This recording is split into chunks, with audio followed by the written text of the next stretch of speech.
Topik 10 bagian A nomor 3 kunjungan singkat ke Yerusalem nomor 48 Paskah kedua dan penyembuhan di Bethesda.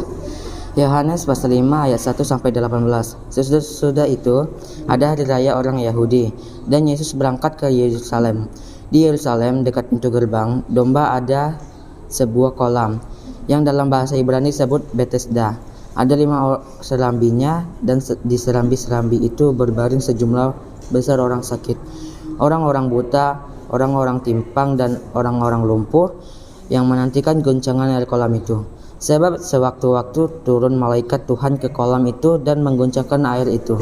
Barang siapa yang terdahulu masuk ke dalamnya sesudah goncangan air itu menjadi sembuh, apapun juga penyakitnya.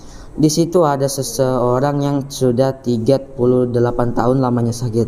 Ketika Yesus melihat orang itu berbaring di situ dan karena ia tahu bahwa ia telah lama dalam keadaan itu, berkatalah ia kepadanya, "Maukah engkau sembuh?" Jawab orang sakit itu kepadanya, "Tuhan, tidak ada orang yang menurunkan aku ke dalam kolam itu apabila airnya mulai goncang, dan sementara aku menuju ke kolam itu, orang lain sudah turun mendahului aku." Kata Yesus kepadanya, "Bangunlah, angkatlah tilammu dan berjalanlah." Dan pada saat itu juga sembuhlah orang itu, lalu ia mengangkat tilamnya dan berjalan. Tetapi hari itu hari Sabat.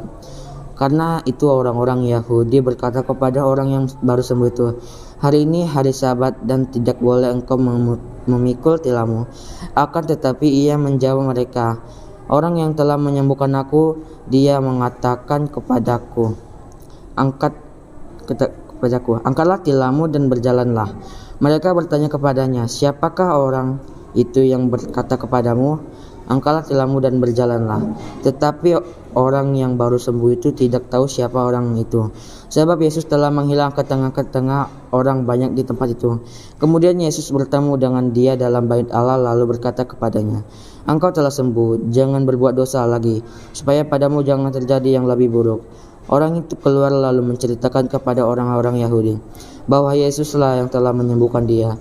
Dan karena itu orang-orang Yahudi berusaha menganiaya Yesus karena ia melakukan hal-hal itu pada hari Sabat. Tetapi ia berkata kepada mereka, "Bapakku bekerja sampai sekarang, maka aku pun bekerja juga." Sebab itu orang-orang Yahudi lebih berusaha lagi untuk membunuhnya. Bukan saja karena ia meniadakan hari Sabat, tetapi juga ia mengatakan bahwa Allah adalah Bapanya sendiri dan demikian menyamakan dirinya dengan Allah.